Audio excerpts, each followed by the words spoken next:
Hi friends, നിങ്ങൾ സുഖമായിരിക്കുന്നു എന്ന് വിശ്വസിക്കുന്നു. ഞാൻ നിങ്ങളുടെ പ്രിയപ്പെട്ട സുധി പങ്കജ്.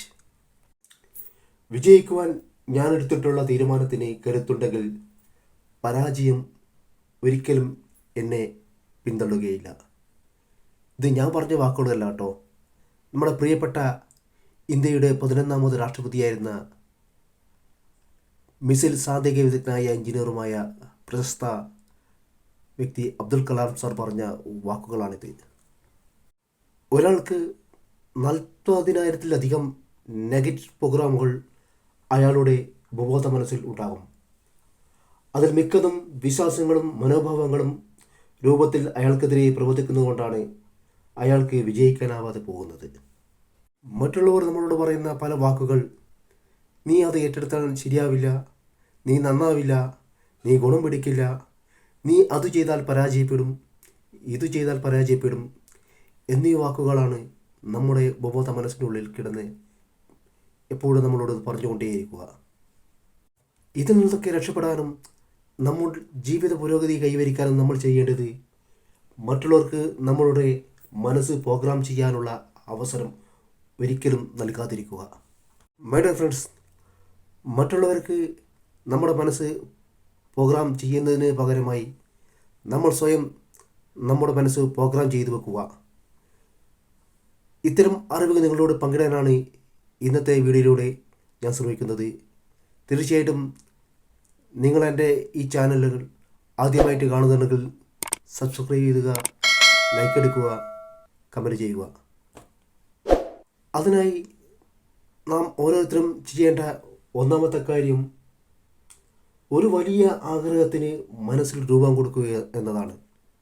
നിങ്ങൾക്കും കുടുംബത്തിനും ലോകത്തിനും എല്ലാവർക്കും നന്മയുണ്ടാകുന്ന ഒരു കാര്യത്തെപ്പറ്റി നിങ്ങൾ അതിയായി ആഗ്രഹിക്കുക. നിങ്ങളുടെ ജീവിതം കൊണ്ട് നിങ്ങൾക്കും മറ്റനേകം ആൾക്കാർക്കും നേട്ടം ലഭിക്കുന്നതായിരിക്കണം അത്. നേടേണ്ട ലക്ഷ്യം കൃത്യമായി നിശ്ചയിക്കുക.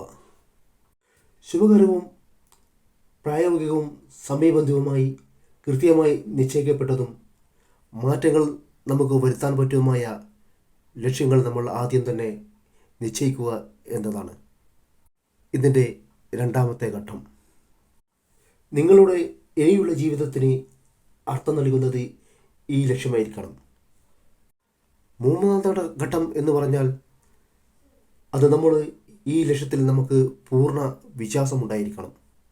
എന്ത് ലക്ഷ്യം കണ്ടാലും ഉപബോധ മനസ്സ് അത് സ്വീകരിക്കുന്നു എന്നും അത് സാധ്യമാകുമോ എന്നും പൂർണ്ണമായി വിശ്വസിക്കുക. നാലാമത്തെ ഘട്ടമാണ് ലക്ഷ്യത്തിലേക്കുള്ള അഭിനിവേശം. ലക്ഷ്യത്തെപ്പറ്റി ചിന്തിക്കുമ്പോൾ ഉള്ളിൽ ശക്തിയും ആനന്ദവും നിറയണം. മറ്റൊരു തരത്തിൽ പറഞ്ഞാൽ ലക്ഷ്യം തീവ്രമായ അഭിനിവേശമായിട്ട് മനസ്സിൽ നിറഞ്ഞു നിൽക്കണം.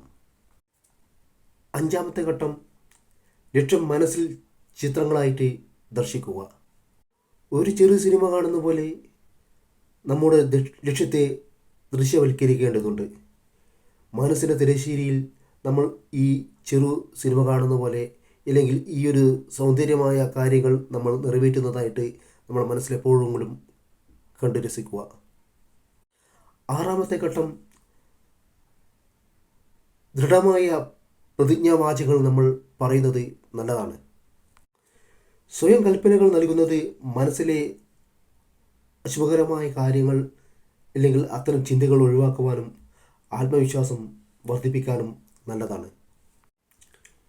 ഏഴാമത്തെ ഘട്ടം പറ്റുമെങ്കിൽ നമ്മൾ ഉപവാസം, മൗനം, പ്രാർത്ഥന, അനുകൂല ചിന്ത, ധ്യാനം, സംഗീതം ഇവയൊക്കെ നമ്മുടെ ബോധമനസ്സിലേക്ക് ലക്ഷ്യം കടത്തിവിടാൻ സഹായിക്കുന്ന ഘടകങ്ങളാണ്.